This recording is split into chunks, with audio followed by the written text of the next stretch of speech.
I have a background in bodybuilding. What fueled me was insecurity, was my ego. And I didn't necessarily know it at the time, but in hindsight, that's what I recognized. If you're like in a position of a mentor, if you're in a position where people kind of look up to you or admire you in any capacity, your words hold weight. And so many people don't recognize the influence that they have on others, and they misuse their influence, and they'll put other people down, and they don't really take that role with a whole lot of responsibility and pride. And I take pride in the role that I'm in, and I try to let people know, I try to acknowledge people's hard work, and I try to acknowledge the fact that, people hold me to a high standards, so my words hold weight over them. And like I said, just saying something like you're proud of someone and genuinely meaning it can make somebody's, life change. So yeah. Wow, that's deep, man. Yeah, that you hit me with that one as well. And it's interesting, you say it, you have to mean it, right? So, and I know from you that came from the right place, and that's why it hit so hard and it landed so hard. I think it's really important that people recognize that you don't just throw things around like that flippantly. Somebody earns that, right? You're proud of him for what he's done. You share that with him because it was appropriate at that time, and it was a moment for the two of you. And it's really interesting. You mentioned that some people don't recognize that, and or maybe they do and they use it incorrectly, right? And what that makes me think of is just how powerful and how, in many cases, most cases, harmful the ego can be. There's something about jiu-jitsu, and I see this resonate with you, something fierce, that you just don't have an ego. One of the most humble people I know, and that's one of the values I've seen in most people that practice jiu-jitsu, and it's beyond admirable. And it's interesting. It had me thinking the other day that this dichotomy, if you will.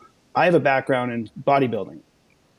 It's the complete antithesis, not across the board. I'm certain there are some people that get in competing bodybuilding, and they're humble people and they're great people, but generally speaking, and most of the people I've had this conversation with that have also experienced bodybuilding can relate with me, what fueled me was insecurity, was my ego.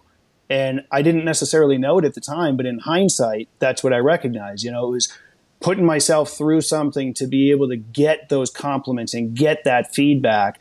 And that type of mindset, somebody who's fueled by insecurity and fueled by ego isn't going to be able to take themselves into a school like yours and recognize that every lesson they learn is going to be essentially through failure, through tapping out. And there's no shame in tapping out.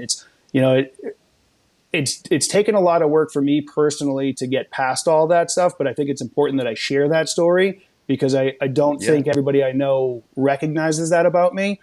So with me sharing that, now I'll ask you, you started really young in jiu-jitsu and you started your school at a young age. Do you recall back to a time that you dealt with those insecurities and that ego, or do you think that's just something that you were able to transcend pretty early on?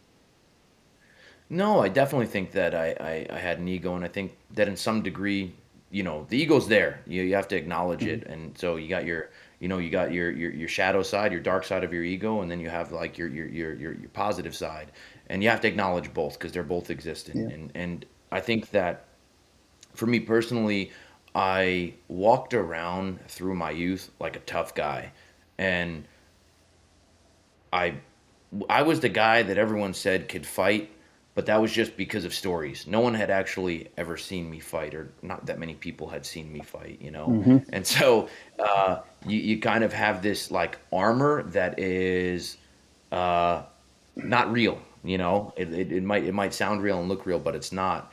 And doing jujitsu, and I had this reputation about me, if you will, um, and that was a lot of it was just insecurity. You know what I mean?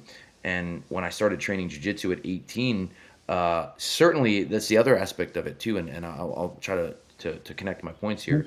Is that there's levels to jujitsu. There's belt ranks, and obviously it's a spectrum from beginner to seasoned veteran, and there's different levels of the ego. Like a white belt is almost always all ego. And again, I'm generally speaking, and a blue belt too, right? A blue belt is someone that's been training for anywhere from 12 to 24 months or 12 to 36 months, and they're still like they're above white belt, but they're still below purple, brown, and black. Hmm. So there's still this ego involved, and it's like if a blue belt catches an upper belt, you bet your bottom dollar you're going to hear about it. You know what I Yeah. mean? Like the ego's still there. But as far as I'm concerned, I definitely kind of similar to you, like I think pre jujitsu, a lot of individuals kind of correlated strength and toughness and badassery with the way you looked. Yeah. And it's like, if I look muscular and if I have a six pack and I'm shredded, people are going to leave me alone or people are going to admire me and people are going to give me compliments. And that's going to keep me safe from actually being tested. You know what I mean?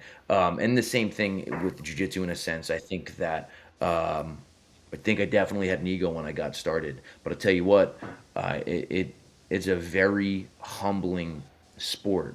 It's a very humbling art. So the guys who still have an ego in jujitsu typically don't last very long. Hmm. They get weeded out fairly quickly because you have to go with it. You sometimes you just got to go with the flow, and you're going to be submitted.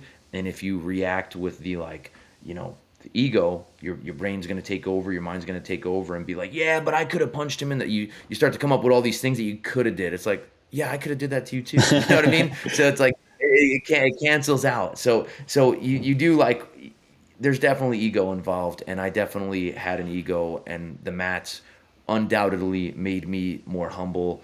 And yeah, of course, I still compete, so I still want to win, and I have to believe that I'm capable of winning, and I have to believe that I can perform better than my opponents, and so I do think the ego is in there, but I don't think I'll say narcissistic aspects of the ego. Yeah. Even that might not be the right word, but I don't think that I can relate with you in that sense of wanting the compliments and wanting that. And I think when I was younger, I definitely experienced that. And as I started to get more experience and even life experience and dealing with people, it's like you start to realize how to navigate issues. It's like I don't like a person. I'm not a big fan of like texting. And if you if you have an argument with someone on social media over whatever culture, war, or politics, it's like, man, if we sat down and had a drink together or went out to a restaurant, you would not disrespect me, And it's like, not because I would beat you up, but you would have to answer for Yeah. something. And the same thing, I wouldn't disrespect you because we're face to face, and there's repercussions for talking like how some of these people talk on the internet. Sure.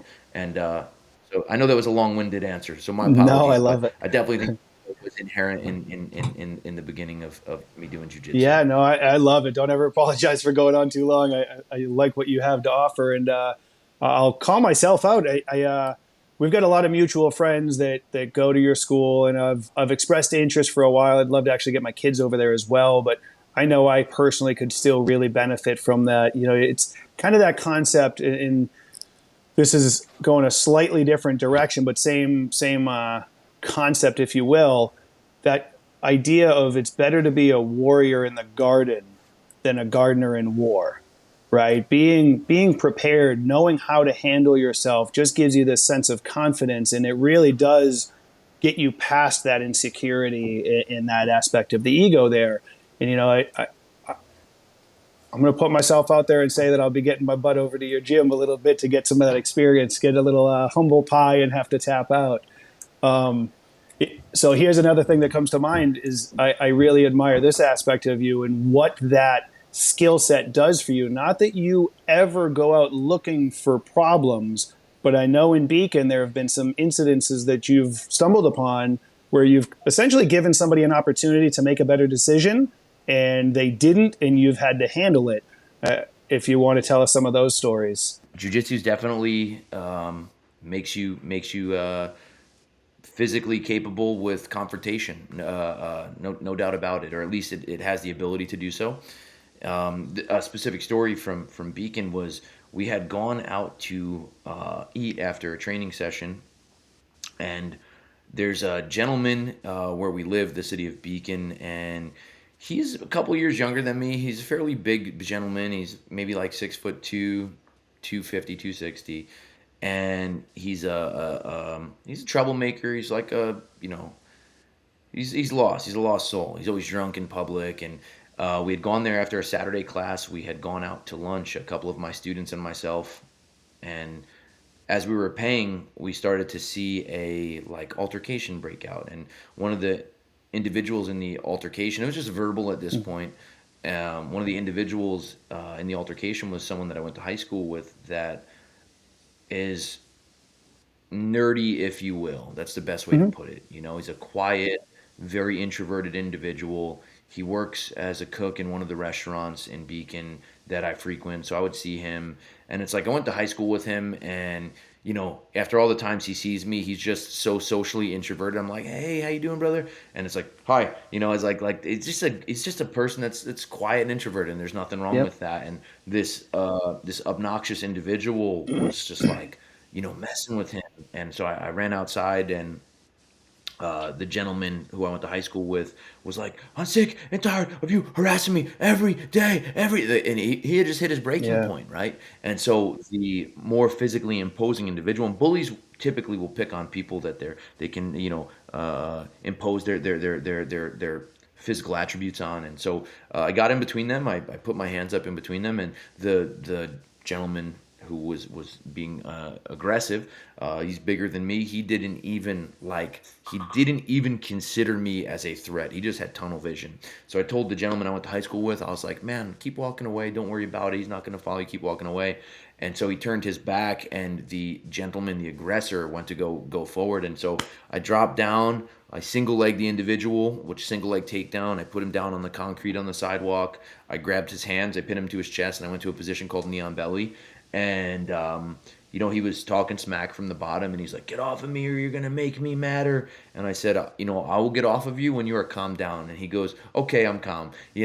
And I let him up. And at any point, I could have hit him. I could have put him in a submission hold, but instead, I just Yep. subdued him.